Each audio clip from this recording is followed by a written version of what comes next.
In May, the Washington Times sent journalist David Mills to interview Professor Griff. A number of topics were discussed, but when the article was published, all the attention focused on one sentence. Griff reportedly told Mills, "Jews are responsible for the majority of wickedness that goes on across the globe." With the media scrutinizing their every move, it was a PR disaster. The resulting fallout threatened to end Public Enemy's career. It wasn't the first time Griff had brought up contentious issues in the press. The band often discussed ideas about how to regain a consciousness for African Americans, and this often spilled over into the black community's relationship with other ethnic groups. I just finished reading The Secret Relationship Between Blacks and Jews, which was given to me by somebody in Public Enemy. This conversation was going on all the time about the control and who owns these companies and why all this group of people always doing this and controlling that and having this kind of influence. And that talk went on all the time, every day. Whether Griff's words were reported correctly or not, the resulting media storm required swift action from the band's leader, Chuck D. I remember being around at that time, and how tough that decision was for Chuck. It was difficult. I mean, think about it. They were the biggest rap group and one of the biggest pop groups in the world at that time, and you're told you got to get rid of one of your best friends out of the band because of his anti-Semitism. That's a lot of weight. Def Jam's publicist Bill Adler refused to work with the group, and criticism from the world's media continued to build. Public Enemy's mission to change the consciousness of a generation was about to be wrecked by one interview. Chuck had to act to save his group. He released a statement, apologized, and sacked Griff. I used to travel with suitcases full of books. Hell, I was a minister of information. So I came with 20, 30 books, and we was just kind of going over some of the information in the books. I think I had Henry Ford's book, The International Jew, The Octopus. So if you're talking about world wars, then who was responsible? If you're talking about the Civil War and you're talking about black people being brought over from Africa to America in the hulls of ships, who owned the insurance companies? Who owned the ships? And that's the kind of discussion we were having. Okay.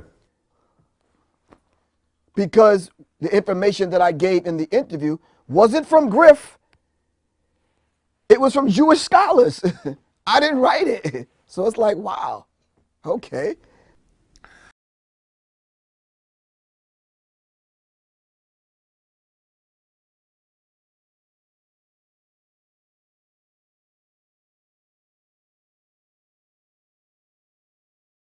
On his Death Certificate album, Ice Cube recorded No Vaseline, a vicious attack on NWA and Jerry Heller. It's a case of divide and conquer, cause you let a Jew break up my crew.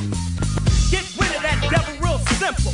Put a bullet in his temple. And we believe now that we have come up with an agreement that would allow these gentlemen to shoot their video without depicting women as whores, without depicting African-American men as animals. Mayor Omar Bradley also apologized for what many construed as an anti-Semitic remark made at last night's council meeting. Bradley was quoted as saying that Eazy-E was being used by people, quote, having lunch and a bar mitzvah at the same time. And who were the owners of these slave ships? Who were the biggest slavers in the 16th century? The Ashkenazi were the biggest slavers in the 16th and 17th century, going into the 18th century. You see, Ashkenazi slaving was huge. This is from, I have to be careful when I say this, so my sources, it's always best to go with Jewish sources, right? Because you just trod on a bunch of toes, so we'll go with the Jewish sources. There's a ton of sources out there, but I'll stick with the Jewish ones because that's just safer. The Jewish scholar Jonathan Shorshak says this: Jewish merchants routinely possessed enormous numbers of slaves temporarily before selling them off. If a slave auction fell on a Jewish festival, it was postponed due to lack of buyers and sellers. The Jews of Suriname gave their slave plantations Hebrew names such as Machanayim, Nachamu, and Goshen, Rabbi Herbert Bloom adds that the slave trade was one of the most important Jewish activities. Jewish slaving is in fact confirmed by the Jewish Encyclopedia. From the Jewish Encyclopedia, quote, "The cotton plantations in many parts of the South were wholly in the hands of the Jews, and as a consequence, slavery found its advocates among them."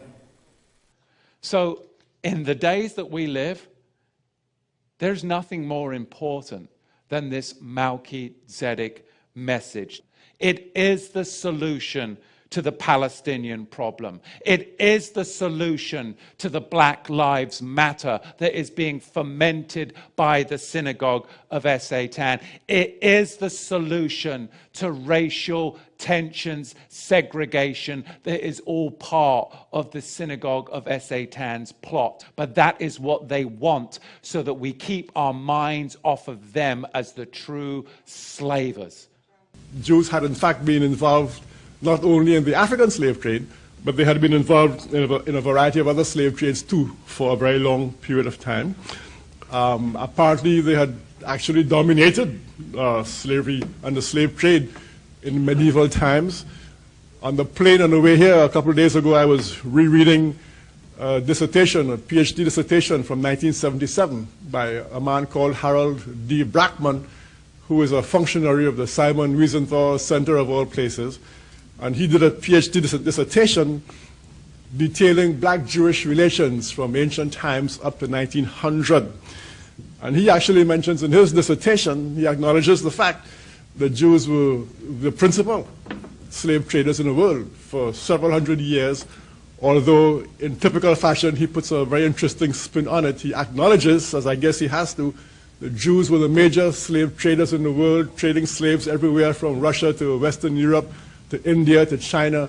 But he says that they dominated the world trade only for a few hundred years, only. He says they were the main slave traders from the 8th century to the 12th century, but that was no big thing. It was only a few hundred years.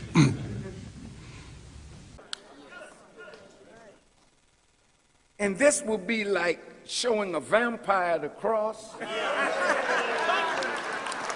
or throwing holy water on a vampire. See, because the worst thing that a deceiver wants is for the people deceived to find the truth. Black folk picking cotton. Listen good now. Cotton was then what oil is now.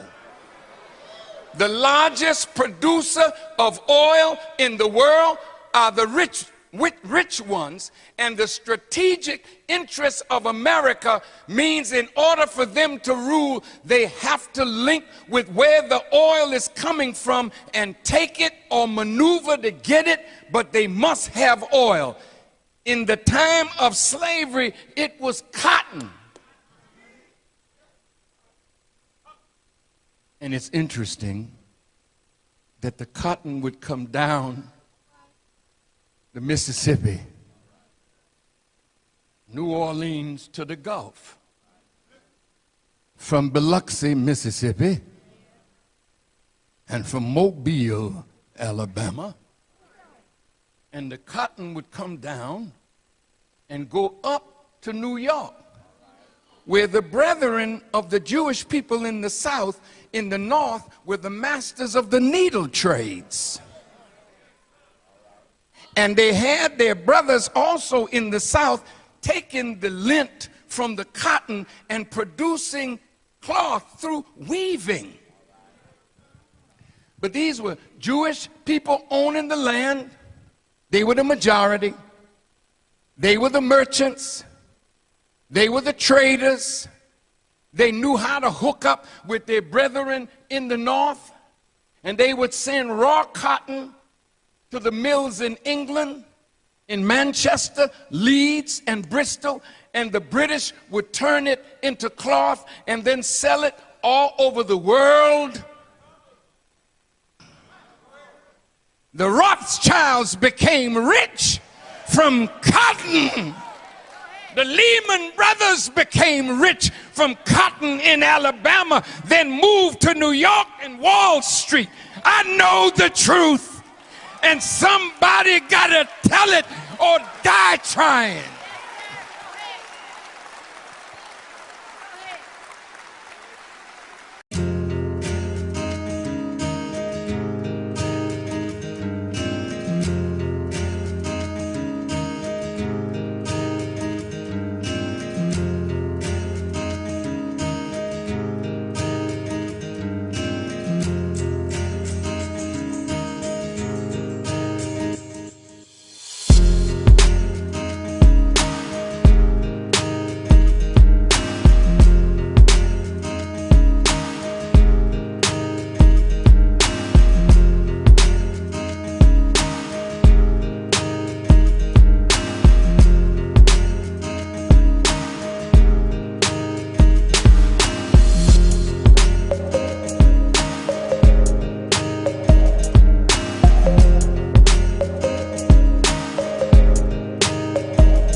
that I'm angry with some of the Jews. I'm very goddamn angry at some of the Jews. Hollywood is run by Jews. It's owned by Jews.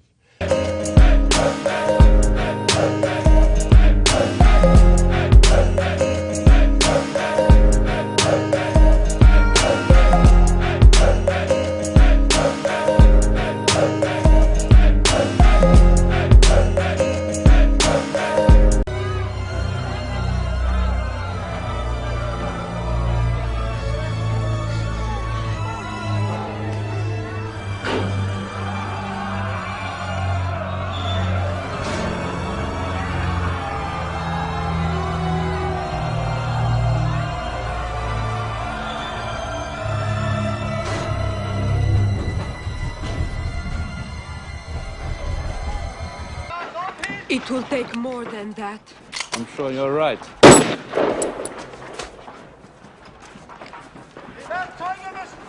How do you like the bounty hunting business?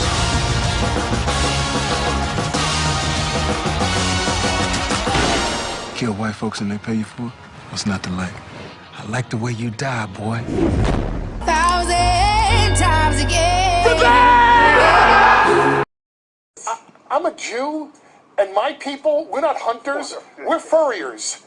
You know, I mean, you see, the whole crew's laughing now about that, especially the guy over there who's Jewish, because he knows. Because, you know, it's like, I can't kill the thing, but I can make you a nice lapel out of it. Why don't you get into diamonds as well? How y'all in, as you would say, diamonds, furs, a movie business? What's the deal here?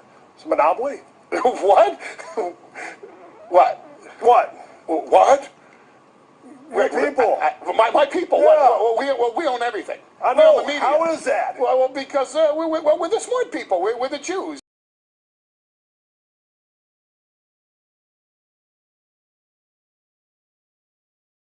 Alles das ist dort dargelegt und wir ignorieren das. Wir lassen uns von den Juden auf der Nase herumtanzen, uns ein schlechtes Gewissen einreden mit Auschwitz und sonst was. Und wir schlagen zurück und sagen, was seid ihr denn? Was macht ihr uns denn für Vorwürfe? Ihr seid doch die Propagandisten des Völkermordes. Und nicht nur die Propagandisten, ihr seid die Täter des Völkermordes. Und wir werden euch nachweisen, welche Verbrechen ihr in dieser Geschichte schon auf eurem Schuldkonto habt.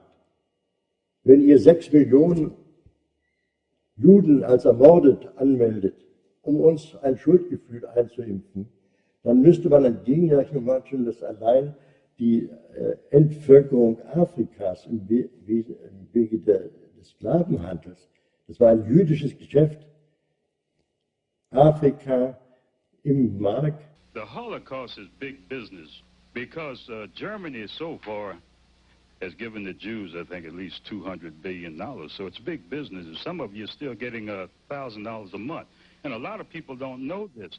And then people don't realize who brought the slaves to America. They were Jewish ships.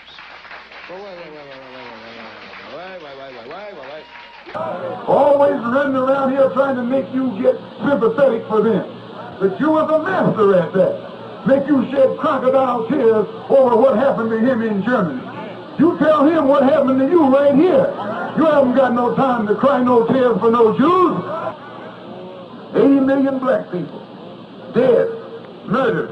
And these Jews got the audacity to run around here and want you to cry for them. Let them go cry for themselves. Tell them if they're interested in your problem that you have some of these stores. Instead of opening stores up all in your neighborhood and robbing you deaf, dumb, and blind. Yes, the Jews do that. They over there making their own, you over here begging Goldberg for his. $1 down and $1 when I catch you.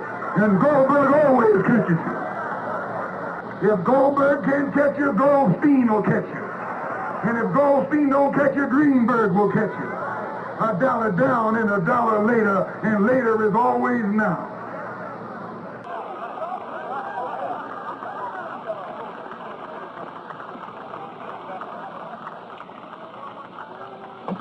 It is Jews right here in Harlem who run these whiskey stores that get you drunk.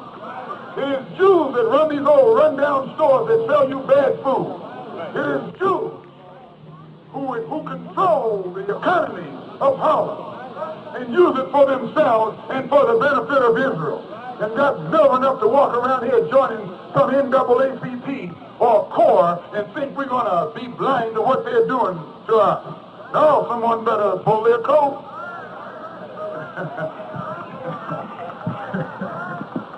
Someone better pull their coat before you start pulling some heads.